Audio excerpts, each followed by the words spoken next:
Todo cervejeiro que se preze já ouviu falar pelo menos uma vez em Dia de São Patrício, ou como a gente gosta de agringalhar tudo aqui no Brasil, St. Patrick's Day.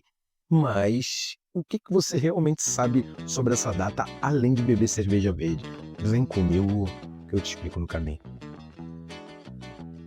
Salve, salve galera, aqui é Júlio César, diretamente dos Alpes Tijucanos e todo aquele jargão que vocês já estão ligados. Já vem de likezinho aí e a gente gosta de agringalhar tudo, mas nesse caso é melhor chamar de St. Patrick's Day mesmo, porque aqui é uma tradição irlandesa e aí é uma espécie de respeito à cultura dos caras, né?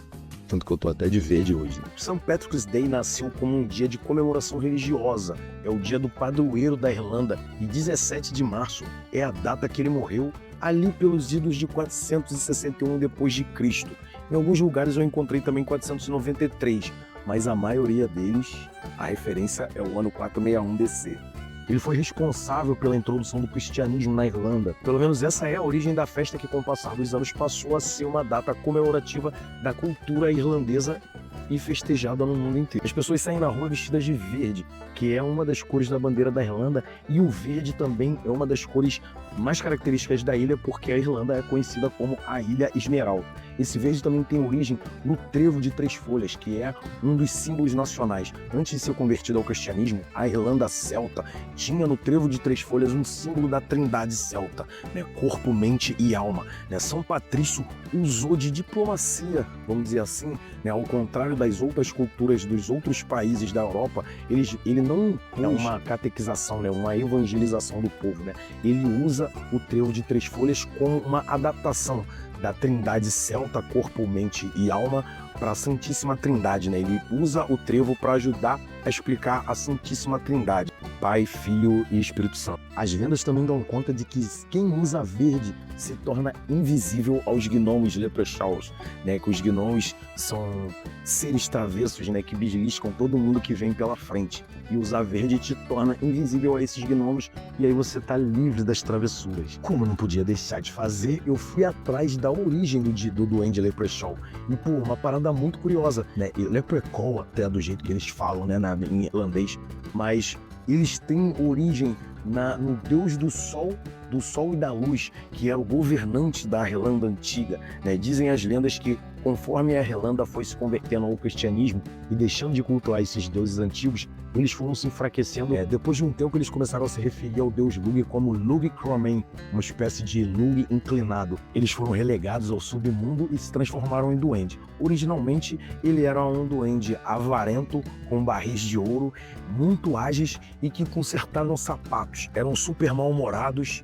E se você conseguisse capturar um desses duendes, ele te daria um barril de ouro para você poder liberá-los, né? Mas se você desviasse o olhar, mesmo que por um segundo deles, eles conseguiam, né, fugir de você assim, se transformando em fumaça e sumindo do nada.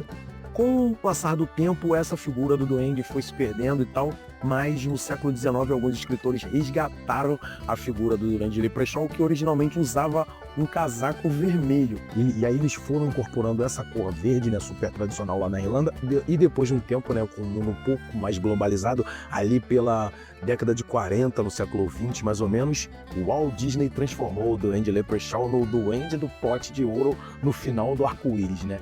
E aí o duende passou a ter uma caracterização mais alegre, mais de travessura, ao invés de ser aquele duende rabugento, avarento, pão duro, ele passou a ser o generoso duende no pote de ouro no final do arco-íris, mas que de vez em quando faz das suas travessuras também. Agora você deve estar me perguntando, cara, você falou pra caramba sobre a festa e tal, e não falou nada de cerveja. Bom, como eu falei um pouquinho lá mais no início do vídeo, a festa, com o passar dos anos, acabou se transformando um grande festejo da cultura irlandesa.